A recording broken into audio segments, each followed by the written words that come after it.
So guys, this is part two of my previous video when I attended the PUA bootcamp. So carrying on from part one, we basically had the second day and we were told come in. We came in, we practiced what we did on day one, re-practiced everything. We had a break after about an hour. Then they brought girls in who were not affiliated to the company, but who were friends, possibly friends or knew someone, I don't recall, they probably knew someone who was involved with the organisation, or they actually, I think they actually had agreed beforehand to do this. So they came in and they gave us, we practiced what we did with the instructors on those girls. And those girls would give us different kind of critical feedback here and there. I would rather do this, I would rather say this, I would rather come in this way or approach something differently this way. And we drilled it down with the girls until the girls would be happy enough to give us their number or email when we went for the close. Now, once again, none of this kind of stuff actually can prepare you for what happens in the field. It's nice to get girls' feedback, but are they just telling you what you want to hear versus or opposed to what actually is going to happen when you approach real life girls who aren't being paid to be there when you go out in the field? So anyway, we were all hyped up and ready to go. So we went out. First thing we did, I think this was about 4 hours, lasted from about 12:30 to about 4:30, 5 o'clock in the field. Then we all came back in and shared stories and gave our critiques on, gave information and critiques on what we think we did okay, our memorable stories, our horror stories, and how we think we can personally can improve going forward. And the instructors would give us some feedback as well on our instructors, the ones who were assigned to us on our strengths, weaknesses, and what we were doing well and not so well. So I was assigned to one of the young instructors from the United States who'd flown in with the organisation. And we first thing at 12:30, we were all hungry, so we all broke for lunch. We had a bit of a chat. We all went our separate ways with our instructors, all had a bit of a chat, finished lunch, and started approaching. So there were 5 or 6 things that stood out to me on that day, day one. Look, I'll be honest with you, I must have approached up of 30, 40 women in the daytime, as we were taught to do.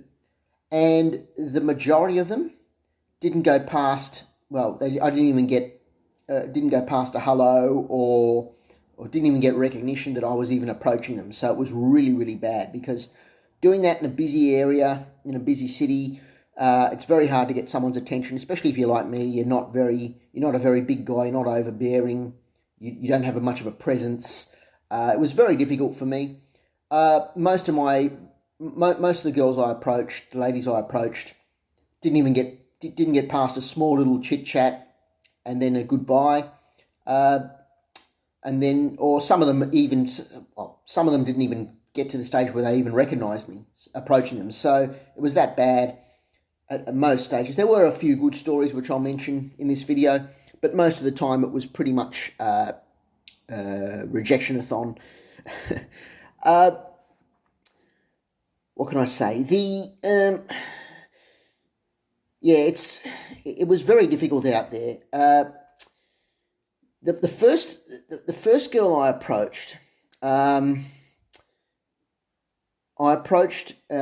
she was sitting down in a cafe, and I went and approached her, and I had to dodge through a few people. So I remember, I'll tell you about the first approach. Well, hang on, back it up there. So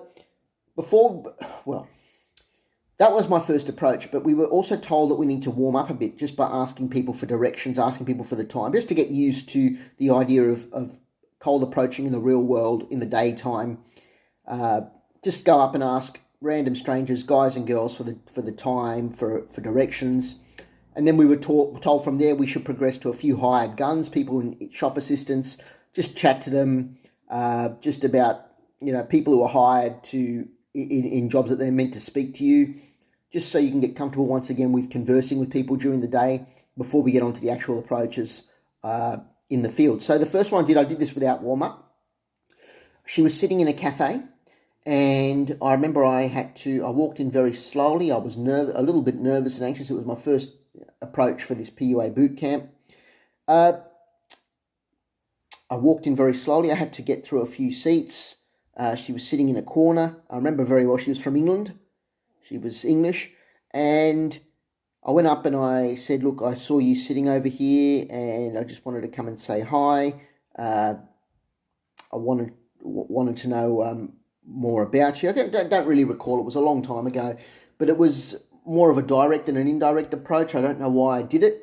But she was okay. She was receptive. She talked to me for a bit. I sat down.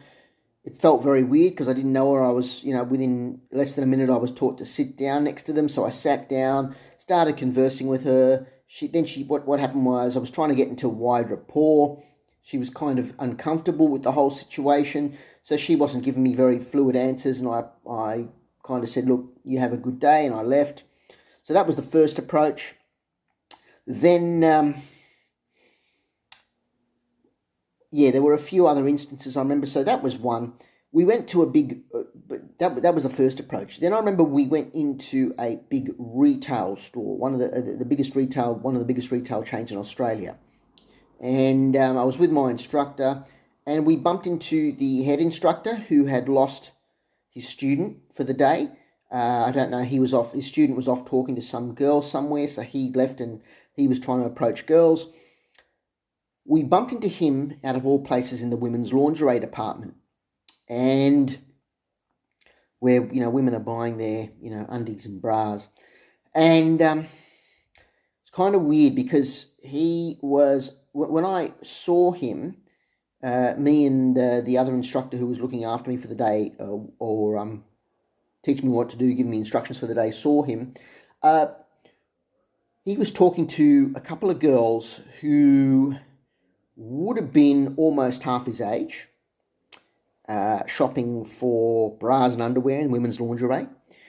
And they looked like they were feeling a little creeped out by this guy. And the guy who was my instructor for the day told me, why don't you go up to the head instructor over there, I won't mention his name, and go and help him, go and wing with him. He's talking to two girls, and you can learn a lot from him as well. If you go and stand there and engage in the conversation, you might be able to pick up some tips and things that you can use along the way.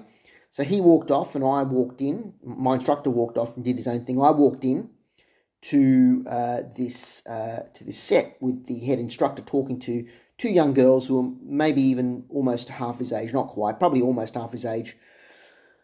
They looked creeped out, and when I came in, they actually looked very happy because I could sense that they were getting creeped out, and they gave me this look like, if you know this guy,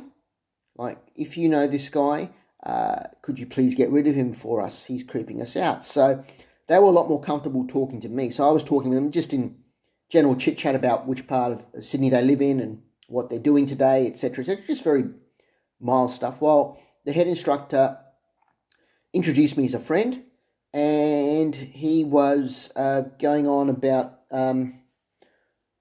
more deeper things with these girls, what they're into, other things that was a lot deeper.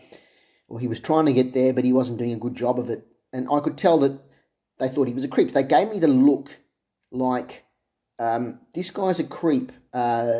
He's a creepy guy. If you know him, can you please get rid of him? Or can you please tell him to go? I didn't do that. I politely said, I'm going to go. I've got someone else to meet. So I left. And I left him and those girls talking together. I don't know what came of it. But from what I could see, I know he's a head instructor, but he wasn't doing a very good job of not creeping girls out who were almost half his age. So that wasn't a good sign. So I found my instructor for the day, and I do recall a few more approaches. Most, as I said at the start, most of them ended up with girls not even acknowledging my existence. Some were very brief conversations, but most didn't even acknowledge my existence when I approached. even though I did exactly what they taught me to do, and it was honed down by the instructors and the girls in the prep work. Well, there was one, I remember she was sitting on a bench by herself in the middle of a pedestrian mall in the city, and it was a quiet street.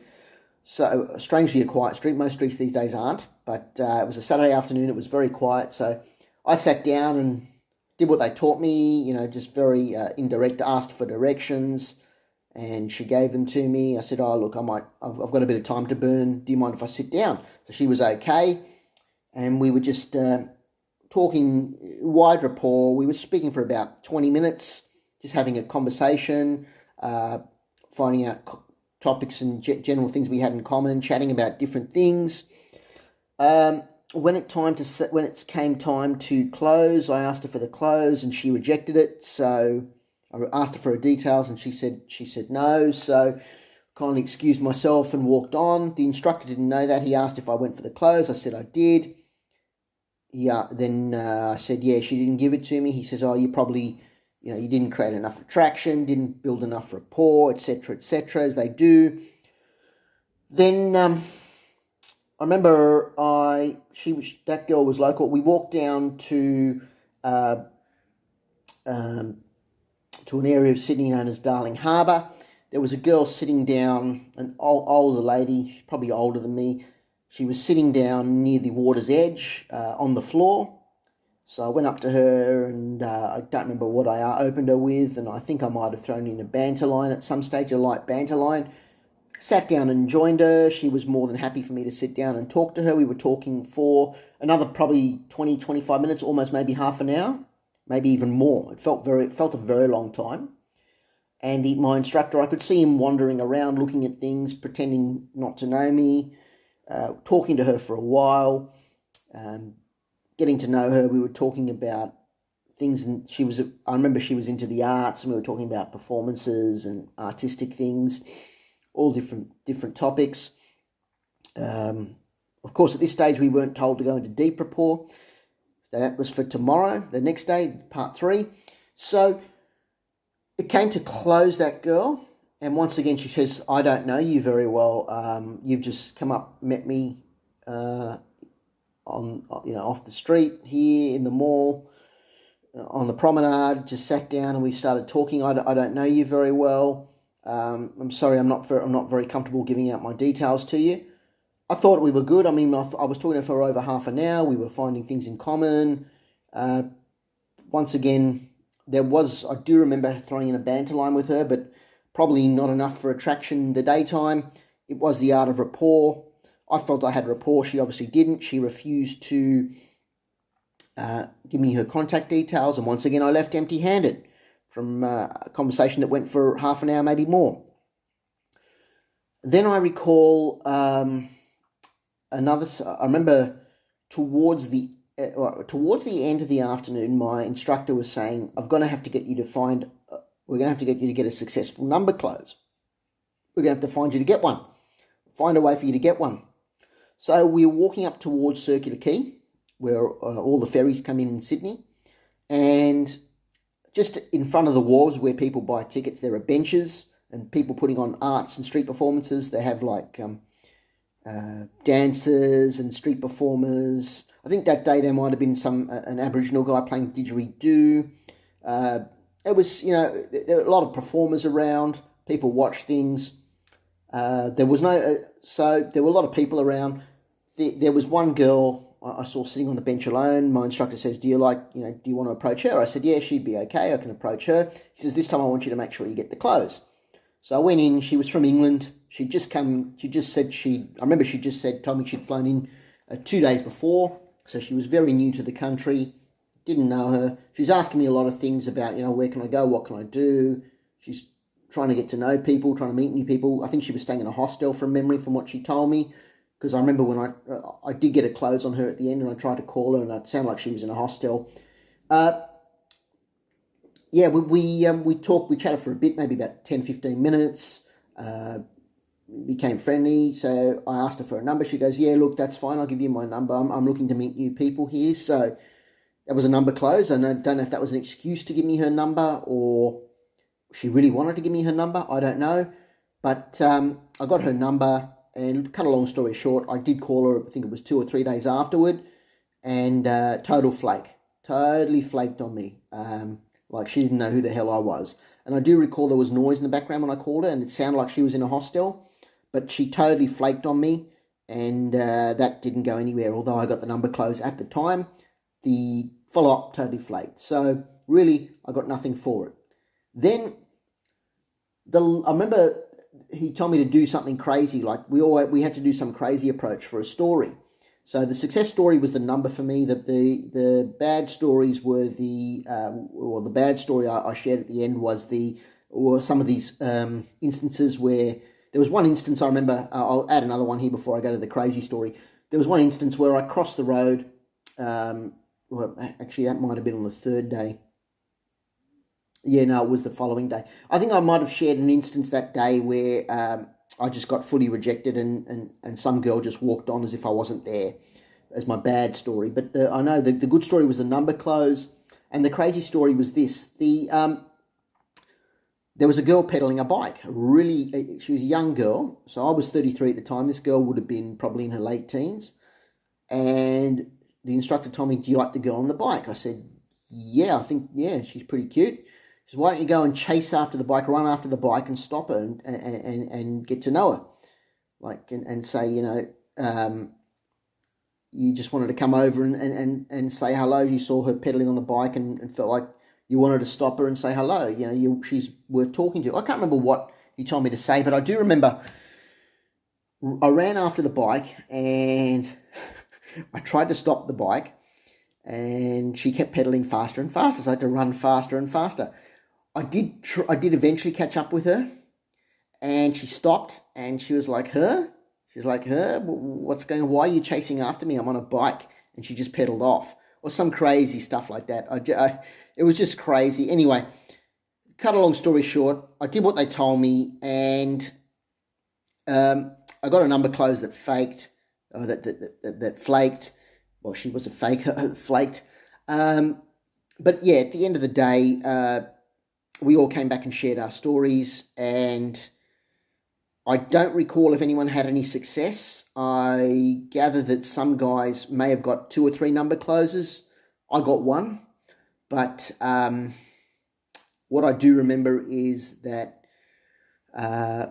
everyone had a horror story, everyone had a good story and a funny story and a crazy story. So all in all, it was an interesting day, but for me, and I think for a few of the other students in the program, not really much was gained in terms of substantial results. I don't know whether those numbers that they got, the contacts they got, actually went through or flaked on them. But from my own perspective, it was kind of a bust. Getting 1 closure, and it turned out to be flaking in the end. So stay tuned for part 3. As the direct approach game, as well as the deep rapport and further in-field coaching or in-class coaching as well occurs on day 3, which will be covered in part 3 of this video series. Thanks for listening. I've been Man Overboard. Wait for part 3 and have a great day.